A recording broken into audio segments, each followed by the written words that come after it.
Steve Munson, and I am the Civil War Guru.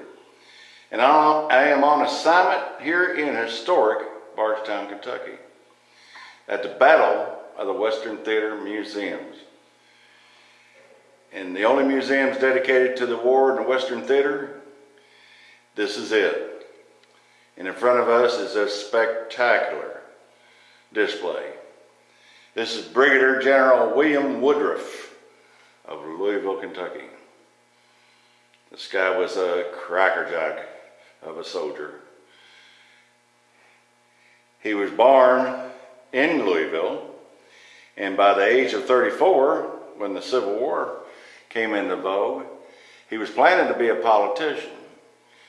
Ended up joining the 2nd Kentucky, and he was made commander. He was elected commander of the 2nd Kentucky.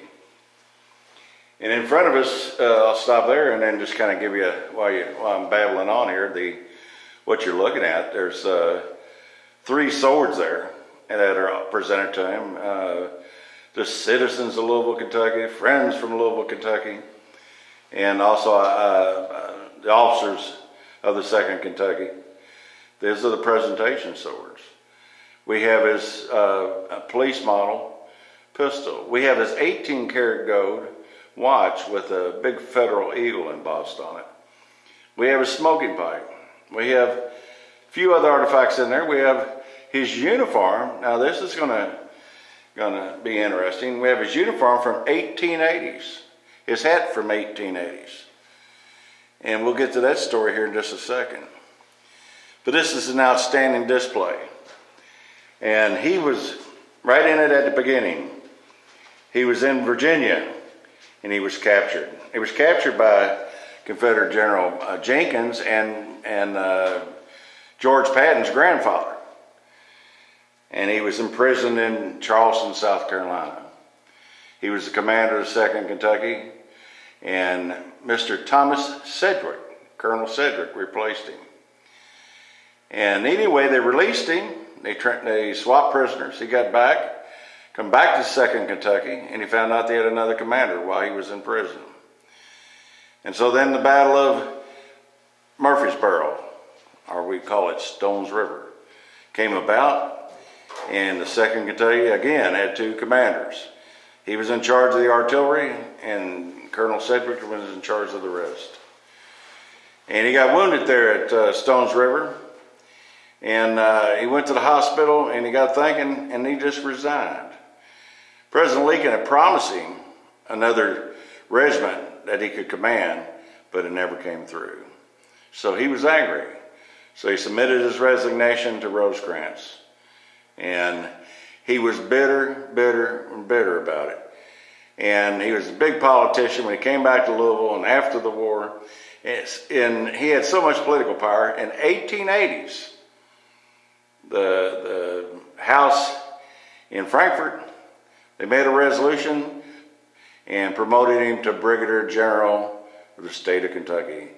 So the uniform and his hat are from the 1880s. And he accepted it on the floor in Frankfort, Kentucky in the 1880s. And even in Louisville, they have a road named after him, Woodruff Avenue. And he lived in Louisville until he died I think he died in 1915. But we're going to get up here and show you some of these wonderful artifacts and let you get a kind of a better look than you'd get if you visit a museum, because we can zoom in on the presentations and we have the glass off the cases. So this is kind of special. So we got our ace cameraman, Kenny Rogers here, manning the camera, and we're getting ready to put in work. So let's go, Kenny, and let's make some things happen. Okay. All right, what we have here in front of us is his uniform that he wore when he was made full brigadier general in the 1880s. And we have his gold sash on him and his belt, which are Civil War period, and his hat to the right with the gold embossed broad bullion embroidered patch on it. And then we'll move next to his presentation swords. All right, the top sword here we're looking at is the silver hilted, gold washed, and it has jewels in the knight's head on the Palma Camp, and has the the blue eagle on the top mount, which is porcelain with the stars on it. Of course, completely gold washed. And beautiful S blade with cannons and horses and infantrymen on it. Just a spectacular sword. And we're going to move the little tag and zoom up on the presentation so you can get a good look at it. But this is the one that was presented to him from his friends in Louisville, Kentucky. All right, now you're looking at the outstanding engraved presentation on General Woodruff's sword.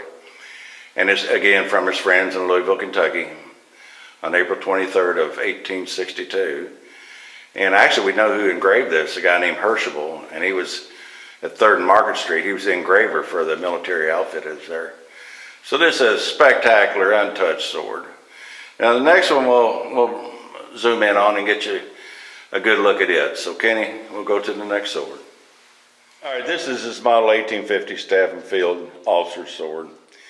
And this is what you'd see the general officers, colonels and above carrying. And this is one they'd actually carry in the field. And this is, again, another wonderful presentation on it. And this was engraved by Herschel in Louisville, Kentucky. And now we're going to get Kenny to zoom in on the presentation on the top mount. All right, again, here's his line sword that is presented by his friends from Louisville, Kentucky, with the date on it. And again, Louisville engraved. This outstanding sword, magnificent engraving. So then we'll move to his first sword that he acquired in 1861. All right, this is the first sword that Colonel Woodruff acquired in Louisville, Kentucky. And again, because of the shortage of equipment, this is a cavalry sword, that an infantry officer had. And this is presented on the Palma Camp. But this sword's got a great story to it. And of course, this sword was carried, this is in a very early battle by Colonel Woodruff at the Battle of Scary Creek, Virginia in July of '61. And he was captured by then Colonel Gallatin Jenkins of the 8th Virginia Cavalry. And also, just a footnote, General George Patton, World War II fame, I believe that was his grandfather. He was there with Colonel Jenkins. Anyway, he took the sword from General Woodruff. And this sword stayed in the Jenkins family. And we finally, the folks came in and seen General Woodruff's stuff here. And they had the missing link, which was his first sword. So we acquired it from him. And it's here in the museum. But we'll have Kenny get up there and get on the Palma Camp so you can see the original presentation that was put on there in 1861. But this is a cool sword captured by a Confederate general and Patton's grandfather and stayed with Jenkins. And so just a lot of great history here. So we'll get Kenny move up on the presentation next. All right, this is the best shot we're going to get of the presentation on the Palma Camp of the sword of Colonel Woodruff's, the 2nd Kentucky, with the presentation on that was engraved in Louisville, Kentucky. And again, this was the one that was captured in 1861 by, at that time, Colonel Jenkins and Patton. And it's just a great piece of history, a great piece of Kentucky history. All right, now we'll pan around and get the other small things in the showcase and get Kenny up here and do his magic.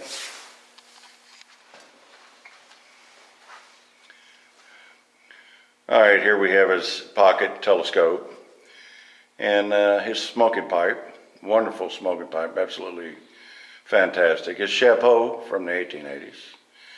In the corner we have his boots.